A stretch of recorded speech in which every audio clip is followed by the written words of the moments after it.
حوالے سے نقل کیا ہے کہ قبیلہ بنی مستلق کے رئیس حارث بن زرار بن ابی زرار، ان کی بیٹی جو ہے وہ حضرت میمونہ بنت حارث رضی اللہ تعالی عنہا حضور صلی اللہ علیہ وسلم کی زوجیت میں بھی آئیں اور ام المومنین ہیں۔ وہ حارث جو ہیں بن زرار وہ مسلمان ہو گئے اور انہوں نے عرض کیا کہ مجھے اسلام کی دعوت اور تبلیغ اور زکوٰۃ کی ادائیگی کا اور اس کی وصولگی کا، کیونکہ وہ رئیس تھے، امیر تھے اپنے اس کے قبیلے۔ 3 درجے کے لوگ ہیں۔ ایک جو اثر سے پہلے آتے ہیں وہ ہیں صحیح ذکر کرنے والے، ایک اثر کی نماز میں شامل ہوتے ہیں، ایک اثر کی نماز پڑھ کے گھر سے چلتے ہیں، ایک جو صرف چائے کے وقت پہنچتے ہیں۔ تو فائدہ اس کو ہوگا ذکر کا جو اثر کی نماز پڑھنے سے پہلے پہنچے گا۔ وہ ظہر میں چلا اور اس میں یار میں صرف ایک آدمی اترتا ہے اور مجھے پتا ہے وہ کون ہے، اس کو بھی پتا ہے۔ وہ ظہر کے وقت اپنے سارے کام سے فارغ ہو کے وہ تیاری کر کے بوٹ جرابے پہن کے بیٹھا ہوتا ہے کہ عصر میں وہاں پہنچنا، بس اس کو فائدہ ہوگا کما حق کو، اور وہ بھی رہے اللہ کے فضل سے۔ اسٹارٹ کر بسم اللہ الرحمن الرحیم۔ تو اس آیت مبارکہ یہ جو میں نے پڑھی ہے سورۃ حجرات کی آیت نمبر 6، اس میں یہ تنبیہ کی گئی ہے کہ جب آپ کے سامنے کوئی واقعہ یا خبر آئے اس کی اب تحقیق کیا کیجیے۔ اس واقعہ کی اس آیت کی شان نزول میں ایک واقعہ لکھا ہے تفسیر ابن کثیر نے بحوالہ مسند احمد جو حدیث کی مشہور کتاب ہے، کہ حارث بن زرار رضی اللہ تعالی عنہ اسلام قبول کیا اور ان کی بیٹی حضور صلی اللہ علیہ وسلم کے نکاح میں بھی آئی، ام المومنین ہے، اور وہ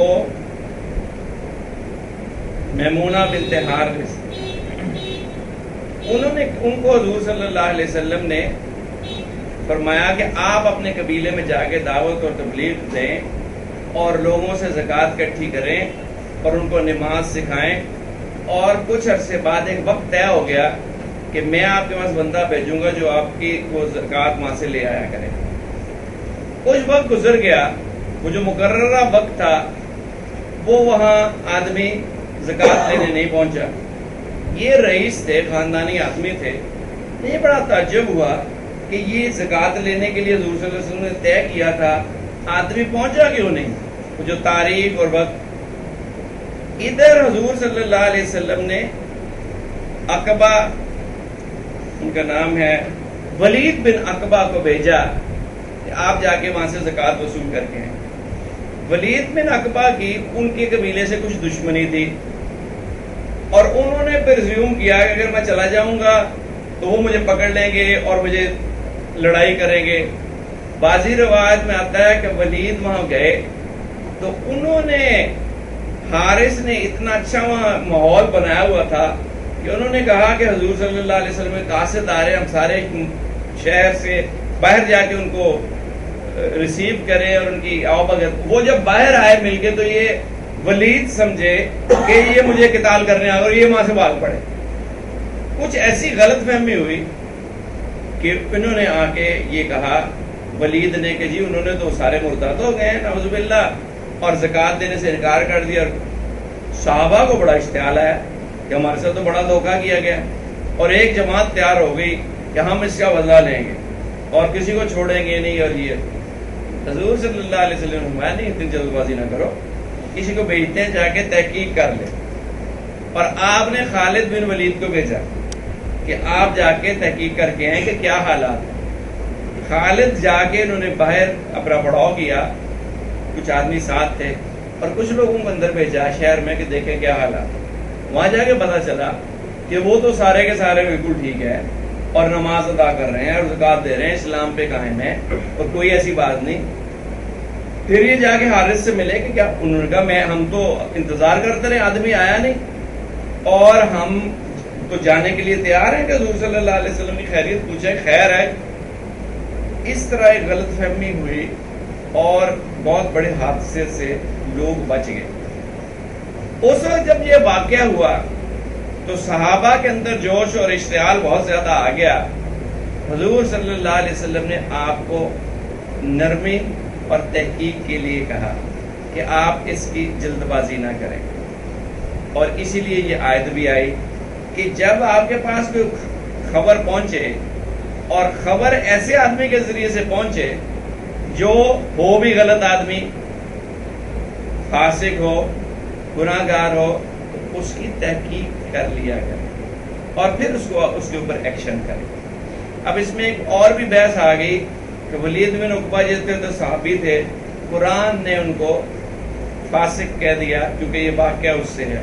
تو علماء نے لکھا ہے کہ ایک تو بات یہ ہے کہ ہمارا عقیدہ یہ ہے کہ صحابہ کرام جو ہیں وہ معصوم نہیں ہیں، معصوم صرف پیغمبر ہیں. تو صحابہ سے غلطی کا ہو جانا امکانات میں سے ہے، اور ہزاروں نیکیوں کے مقابلے میں ایک اگر غلطی ہو جائے تو وہ قابل معافی ہے، اور اللہ نے ان کو معاف کر دیا اور اس کا اعلان کر دیا. اور باقی قرآن کی آیات اس پر دلالت کرتی ہیں کہ جو صحابہ ہیں وہ کلہم عدول ہیں، وہ سارے کے سارے صحیح اور صحیح راستے پہ ہیں. ہاں البتہ ایک آدھا غلط کہیں ہو جائے تو اس کی وہ معافی مانگ کے وہ تلافی اس کی کر لیتے ہیں. دوسری بات یہ ہے کہ یہ واقعہ تو ہوا وہیں اور ریلیونس اس کی آ گئی اس آیت کی، لیکن یہ ایک عمومی اصول ہے، عمومی اصول بیان ہوا ہے کہ جب ایک آدمی جس کی ریپوٹیشن اور وہ نہ ہو ٹھیک، کردار مشکوک ہو، وہ آپ تک کوئی خبر پہنچائے تو آپ اس کو آگے فارورڈ نہ کرتے چلے جائیں. یہ ہے بنیاد جو میں نے آپ کو کل ایک میسج کیا. میرے پاس ہزارہا کی تعداد میں فارورڈڈ میسج آتے ہیں. اول تو ایک بات یہ ہے کہ یہ خلاف ادب ہے کہ اپنے سے بڑے کو آپ فارورڈڈ میسج بھیجتے رہیں. کبھی ہوا خال خال کوئی اچھا شعر ہے یا کوئی اچھی بات ہے کہ وہ آدمی باذوق ہے، خوش ہوگا، لیکن اب یہ بات جو ہے نا حد سے زیادہ بڑھ گئی. قرآن پاک کی آیاتیں مس کوڈ، غلط لکھی ہوئی، آیت الکرسی غلط لکھی ہوئی، درود شریف غلط لکھا ہوا، کیونکہ ہم عربی دان تو ہے نہیں اور عالم نہیں ہے، عربی میں لکھنی نہیں آتی اور ٹائپ میں غلطی ہو جاتی ہے. پھر دوسرا یہ ہے کہ احادیث سنی سنائی آگے سے آگے، آگے سے آگے، پھر چلا حضرت علی کے اقوال آگے سے آگے، کوئی پتہ نہیں کہاں سے لیا، حضرت علی کا قول ہے ابھی یہ نہیں، اور پھر اب وہ حضرت علی کے اس پہ ہوا، اب حضرت امام غزالی کے اقوال آنے شروع ہو گئے اور آتے چلے جاتے ہیں، آتے چلے جاتے ہیں. تو یہ بہت بری بات ہے اور یہ گناہ کی بات ہے. اس کو آگے اصل بات کیا ہے؟ اصل بات یہ ہے کہ یہ جو کمپنیاں ہیں اس کی ٹیلیفون کی، یہ وہ جنریٹ کرتی ہیں تاکہ ایس ایم ایس آگے چلے، اور یہ ایک بہت خرابی کا باعث بن رہا ہے. یہ موبائل فون اللہ تبارک و تعالیٰ کی بہت بڑی نعمت ہے. اس کو استعمال کرنا چاہیے مختلف مواقع کے اوپر، اور اس کا صحیح طور پر فائدہ اٹھانا چاہیے دنیاوی طور پہ اور آخرت کو مد نظر رکھ کے. کہ نمازوں کے لیے الارم، دیکھو آپ جب موبائل نہیں تھا الارم کلاک کتنی بڑی ایک مصیبت تھی، جہاں جاتے تھے ساتھ لے کے جاتے تھے، صبح اٹھنے میں بڑی. تو اب اس کے اندر الارم ہے. پھر یہ ہے کہ فون کی کتنی بڑی ایک سہولت ہے کہ جہاں بھی بیٹھے ہیں آپ اس کو بات کر سکتے ہیں اپنے گھر والوں سے، مریضوں سے. اللہ حاصل قیاس بہت بڑی ایک سہولت اللہ تعالیٰ نے نعمت دی. لیکن اس سہولت کو ہمارے معاشرے کے اندر اس بری طرح استعمال کیا گیا ہے کہ جس کا کوئی ہے نہیں حل. ہر وقت بلا عذر فون کیے جاتے ہیں. اس لیے میں نے منع کیا کہ عصر ظہر اور مغرب کے درمیان فون نہ کیا جائے. آدمی کے کوئی اپنے اوقات بھی تو ہونے چاہیے نا، کہ کسی وقت کے اندر وہ آرام بھی کرے، کسی وقت کے اندر وہ مراقبہ اور ذکر بھی کرے، کسی وقت کے اندر وہ اپنا مطالعہ بھی کرے، کوئی وقت کے اندر وہ اپنے گھر والوں کے پاس بھی رہے ہر وقت. اور کوئی ایسی ایمرجنسی نہیں خام ہے دوسرا بات ہے یہ جو SMS شارٹ میسیجز جو آتے ہیں یہ توجہ کو بہت خراب کرتے ہیں. آپ بیٹھے وہ کام کر رہے ہیں, وہ گھنٹی بجی, آپ نے کھول کے دیکھا اس میں ایک لا یعنی بات لکھی ہوئی ہے. پھر آپ کوئی مطالعہ کر رہے ہیں اس کے اندر مداخلت, اور پھر نوجوان جو پڑھائی کر رہے ہیں جن کے امتحان ہیں ان کی یک سے بھی بڑی متاثر ہوتی ہے اور بہت نقصان ہوتا ہے. اور اس بات کی آدمی گریوٹی اور اس کی سیریسنس کو ادراک نہیں کر رہا کہ یہ جو میں بھیج رہا ہوں آگے یہ حضرت علی کا قول ہے بھی یا نہیں ہے, یہ حدیث ہے بھی یا نہیں ہے, اور یہ قرآن کے جو میں نے آیت لکھی ہوئی یہ صحیح لکھی بھی ہے کہ نہیں ہے, اور اس کا بھیجنے کا مقصد کیا ہے. آپ مجھے کیا بات سمجھانا چاہ رہے ہیں جو مجھے آپ میسج کر رہے ہیں کہ حضرت امام غزالی نے یہ فرمایا, دڑا دڑ میں کہتا ہوں 100 میسج روز آتا ہے. اب میں تو سارا دن میسج ہی پڑھتا رہوں, آپ اگر فرض کریں میں بغیر پڑھے اس کو ڈیلیٹ کر دیتا ہوں تو یہ بھی خلاف ادب ہے کہ ایک آدمی نے حدیث میرے سامنے میں اس کو پڑھے بغیر پڑھ دوں. اب مجھے اس سے بھی ڈر لگتا ہے. تو میں نے اس لیے اس آیت کو مد نظر رکھ کے آپ لوگوں کو میسج کیا تھا کہ SMS تو مجھے کو بھیجے ہی نہ, بالخصوص فارورڈ میسج بالکل نہ بھیجے, اور ویسے بھی اصولاً اور اخلاقاً اپنے سے بڑے کو, اپنے استاد کو, اپنے شیخ کو فارورڈڈ میسج بھیجنا بڑی بے ادبی ہے. اگر کسی نے میسج بھیجنا ہی ہے تو وہ بھیجے جس طرح خط لکھا جاتا ہے. کوئی کام ہے, دعا کے لیے کہنا ہے, کوئی ایشو ڈسکس کرنا ہے, ٹائم لینا ہے, اس کے لیے تو استعمال کر سکتے ہیں. لیکن آپ کے ذمہ میری تربیت نہیں ہے کہ آپ ہر روز مجھے رہنمائی شروع کر دی اور نئے انداز میں اور نئے طریقے سے اور نئی چیزیں. تو یہ وقت کے ضیاع سے مترادف ہے, اور اسلام نے وقت کو بڑی اہمیت کے ساتھ مرتب کیا ہے کہ آپ اپنے اوقات کو ضائع ہونے سے بچائیں, اور سارے کا سارا دین سارے کی ساری زندگی گزارنے کا سلیقہ بتاتا ہے.